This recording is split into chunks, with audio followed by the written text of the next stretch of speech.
So guys, इससे पहले last volume के अंदर हमने डिस्कस किया था कि वास्तव में एक्टिव और पैसिव होते क्या हैं और कैसे इनके अंदर टेंस संबंधी चेंज किया जाता है और कैसे इनके प्रोनाउन को आपस में चेंज किया जाता है, उनसे रिलेटेड चीज़ें आज अपने इस वॉल्यूम के अंदर देखने वाले हैं। अनइम्पोर्टेंट सब्जेक्ट के बारे में कि ये अनइम्पोर्टेंट सब्जेक्ट कौन कौन से होते हैं, यानी कुछ एक सब्जेक्ट ऐसे होते हैं जिनको पैसिव में बाई के बाद में अपने नए लिखें तो बहुत बढ़िया रहेगा। क्यों? क्योंकि ये पहले से ही अंडरस्टूड होते हैं। जैसे कुछ एक यहाँ पे मैंने अनइम्पोर्टेंट सब्जेक्ट लिखे हैं, everybody, everyone, everything, somebody, someone, something, nobody, no one, nothing, anybody, anything, anyone, all, one, police, people, government, etcetera. तो इनको बाई के बाद में ऑब्जेक्ट की जगह पे पैसिव वॉइस के अंदर लिखने की कोई जरूरत नहीं होती है। जैसे यहां पे पहला सेंटेंस आपको दिख रहा होगा, the taxes has been increased, taxes को बढ़ा दिया गया। अब ये बाय द गवर्नमेंट लिखने की जरूरत नहीं है। क्यों नहीं है? ये सेंटेंस आपको पता ही होगा कि ये पैसिव वॉइस का सेंटेंस है, दिख रहा होगा आपको, हैज बीन और फिर इसके बाद में V3 दिख रही होगी आपको। तो यहां पे ये सेंटेंस पैसिव वॉइस का है और इसीलिए मैंने इसको ब्रैकेट के अंदर डाला है कि इसको लिखने की, दिखाने की कोई जरूरत नहीं है, क्योंकि टैक्सेस हम तो बढ़ा नहीं सकते, आप और हम तो बढ़ा नहीं सकते। ये टैक्सेस बढ़ाने का काम पहले से ही अंडरस्टूड है कि टैक्स अगर बढ़ाएगी तो सीधी सी बात है कोई गवर्नमेंट ही बढ़ाएगी, बाकी हम तो बढ़ा नहीं सकते। जैसे अपने सुनते हैं कि चोर को अरेस्ट कर लिया गया, चोर को अरेस्ट कर लिया गया, तो चोर को अरेस्ट करेगा कौन है? आप और मैं कर सकते हैं क्या? नहीं कर सकते हम।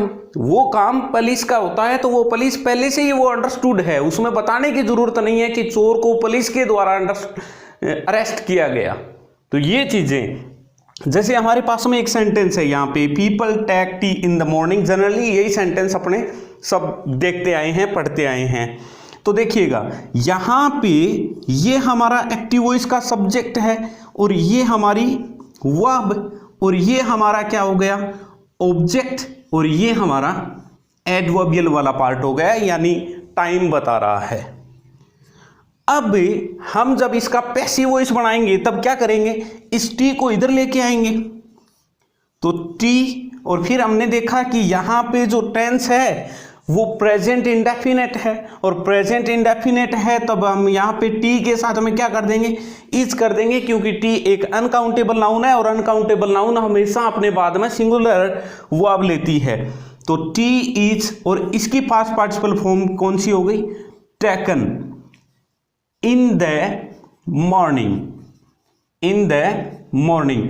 अब ये चीज बताने की जरूरत नहीं है कि ये लोगों के द्वारा ली जाती है, बाय द पीपल ली जाती है। क्यों? क्योंकि चाय है वो लोग ही पिएंगे, जानवर थोड़ी पीते हैं, लोग पीते हैं। तो ये चीज बताने की जरूरत नहीं है अलग से बाय द पीपल लिख के हम ये चीज को शो करें, ऐसा करने की कतई आवश्यकता नहीं होती। इसी चीज को अनइम्पोर्टेंट सब्जेक्ट कहा जाता है। तो इनमें से अगर आपके पास में कोई सब्जेक्ट आए और इनको अगर पैसिव वॉइस के अंदर बाई के बाद में लिखना हो, तो अगर आप देख लेना, अगर ये अंडरस्टूड है पहले से ही, आपको लगता है कि ये काम इसी का है, ये तो पहले से ही अंडरस्टूड है, तो उसको दर्शाने की कोई जरूरत नहीं है। अब इससे आगे हम अगली चीज देखते हैं।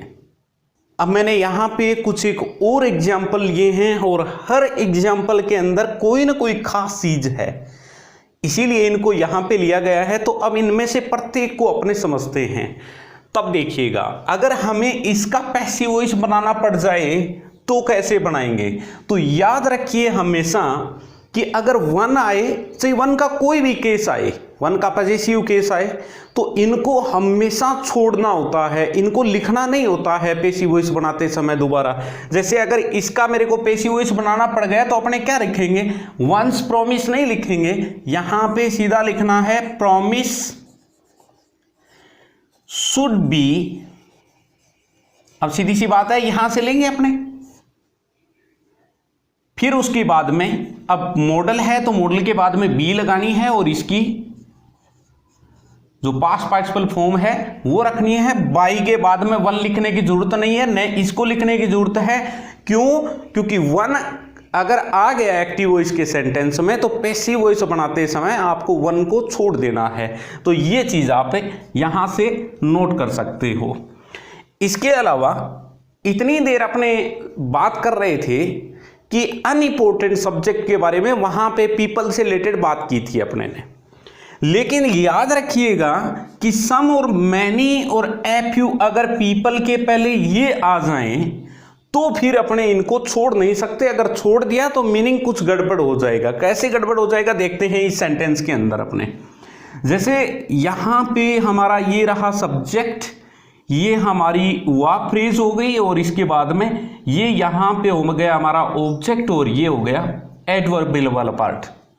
क्या करेंगे अपने, टी को पहले लेके आएंगे। तो टी, अब यहां पे है डू नॉट टेक, तो डू नॉट है, प्रेजेंट इंडेफिनेट है, तो टी के साथ में एक बार फिर क्या आ जाएगा, इज, और नोट रह जाएगा। T is not taken in India. अब मैंने इतना ही लिख दिया, उस पीपल को देख के सम को और साथ में छोड़ दिया। तो यहां पे ऊपर वाले का मतलब तो था some people do not take tea in India, कुछ लोग इंडिया के अंदर चाय नहीं पीते हैं। और नीचे जब आपने पैसिव वॉइस बनाया तब इसका मतलब हो गया T is not taken in India, यानी पूरे भारत में कोई भी चाय नहीं पीता है। तो मीनिंग तो सेम रहना चाहिए ना, इनका मीनिंग सेम नहीं रह रहा है। ऊपर वाला कह रहा है कि कुछ नहीं पीते, इसका मतलब कुछ तो पीते हैं, और नीचे वाले के अंदर पैसिव वॉइस के अंदर तो आपने पूरा ही मीनिंग चेंज कर दिया कि T is not taken in India, India के अंदर चाय ली नहीं जाती है। तो मीनिंग चेंज हो गया। इसलिए अगर सम मैनी ए फ्यू आ जाए पीपल से पहले तो इनको बाई के बाद में लिखना होता है। तो आप यहां पे लिखोगे by some people. I hope कि ये बात आपके बिल्कुल अच्छी तरीके से समझ में आ गई होगी। अब मैंने एक एग्जाम्पल और लिखा है यहां पे कि he made the stars and the sky. He made the stars and the sky. अब इसका अपने पैसिव वॉइस बनाते हैं। जनरली जैसे बनाते हैं वैसे ही मैं इसको एक बार बनाने की कोशिश करता हूं। तो ये हो गया हमारा सब्जेक्ट और ये हो गई हमारी वर्ब, और मेड बनाते क्या हैं, द स्टार्स अकेले या फिर द स्काई साथ में है ये, तो ऑब्जेक्ट पूरा का पूरा। अब यहां से मैं उसको इधर लेके आता हूं, the stars and the sky. अब मैड दे रखी है तो वॉज मैड, ही है यहां पे तो बाई हिम। और ये करते ही आपका ये जो सेंटेंस है वो गलत हो गया। एक छोटी सी एरर की वजह से आपका सेंटेंस गलत हो गया। याद रखिए यहां पे इसका मतलब है कि उसी ने ये तारे और जो आसमान है वो बनाया है। तो इसका मतलब ये कौन बना सकता है, उसी ने। कोई आपका पड़ोसी है, आपका रिश्तेदार बना सकता है क्या ये चीज़ें, तारे इतने बड़े बड़े प्लैनेट्स वगैरह और पूरा का पूरा आसमान है, ये पूरा ये सारे सिस्टम बना सकते हैं क्या? नहीं बना सकते। तो इसका मतलब जनरल सी बात है कि मैं यहाँ पे बात कर रहा हूँ किसकी, गॉड की। और गॉड का जब भी यहां पे हमने ले लिया पहला लेटर कैपिटल के अंदर लिया है, लेकिन यहां पे ये हिम आया है गॉड के लिए, और गॉड के लिए आया है तो इसका पहला लेटर आपको कैपिटल करना पड़ेगा, अदरवाइज आपका सेंटेंस है वो गलत हो जाएगा। ये चीज थोड़ी सी आपको ध्यान रखनी है। कई बार जानबूझ के ऐसी चीजें एग्जाम के अंदर एग्जामिनर डाल देता है। तो आई होप अब ये सेंटेंस पूरा का पूरा सही है। इतना सा एरर होता है कि ये हिम का जो एच है वो कैपिटल आएगा, और कैपिटल आने के पीछे कारण ये है कि इस सेंटेंस के अंदर जो ये ही आया है वो गॉड के लिए आया है। अब इसका मतलब, मेरा कहने का मतलब ये कतई नहीं है कि ही जहां पर भी आएगा उसको बाई के बाद में अगर आप हिम लिखते हो तो उसका पहला जो एच है वो कैपिटल लेटर के अंदर लिखना है, नहीं। अगर वो गॉड के लिए आया है तो फिर उसके पहला जो लेटर है वो आपको कैपिटल के अंदर लिखना है। अब यहां पे हमारे पास में एक सेंटेंस और है कि कमल बीट्स हिज वाइफ। अब इसके अंदर क्या दुविधा है, चलिए मैं बना लेता हूं। इसका पैसिव वॉइस बनाते हैं। यहां पे हमारे पास में ये सब्जेक्ट है, ये वर्ब है और ये इसका ऑब्जेक्ट है। इसका पैसिव वॉइस बनाते हैं तो हिज वाइफ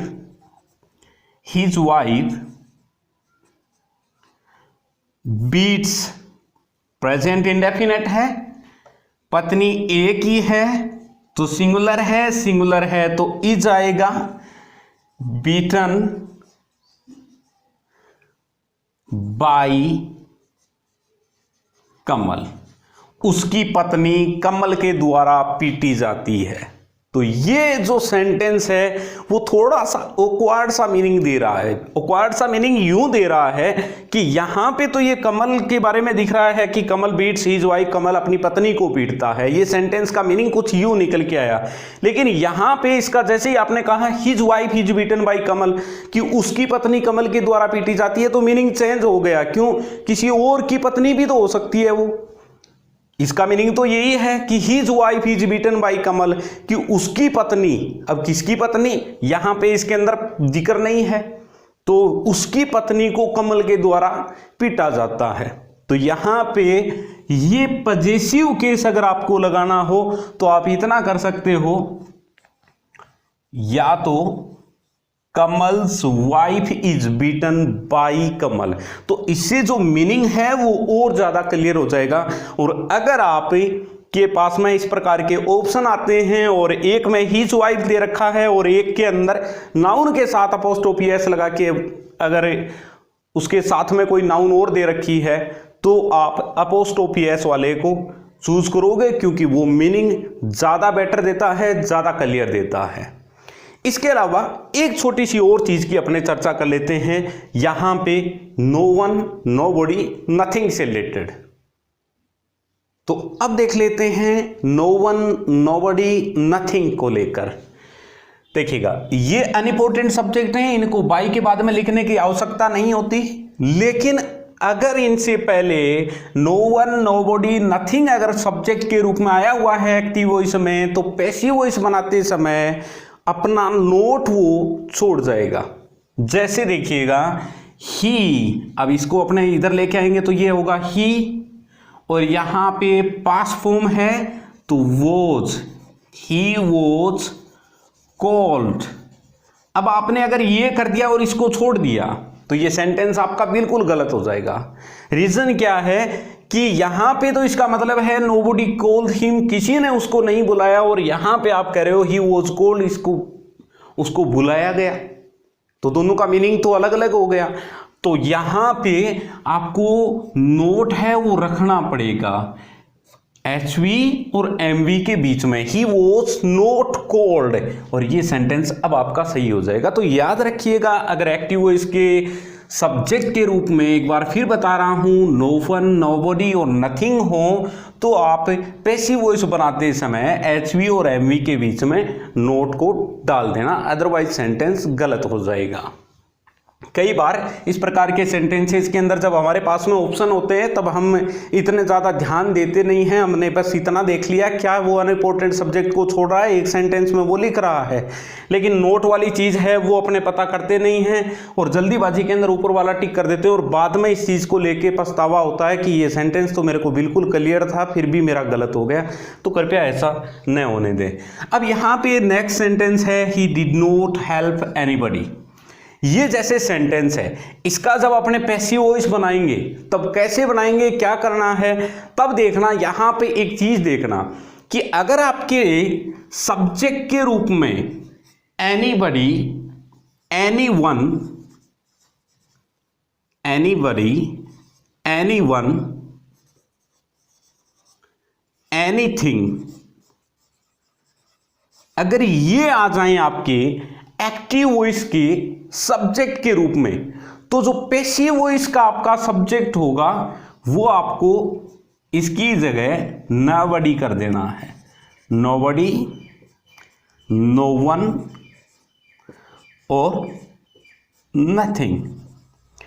कैसे करना है ये चीज, अब आप इसको पैसिव वॉइस में जब चेंज करोगे तो ये चीज आपके अपने आप ही समझ में आ जाएगी।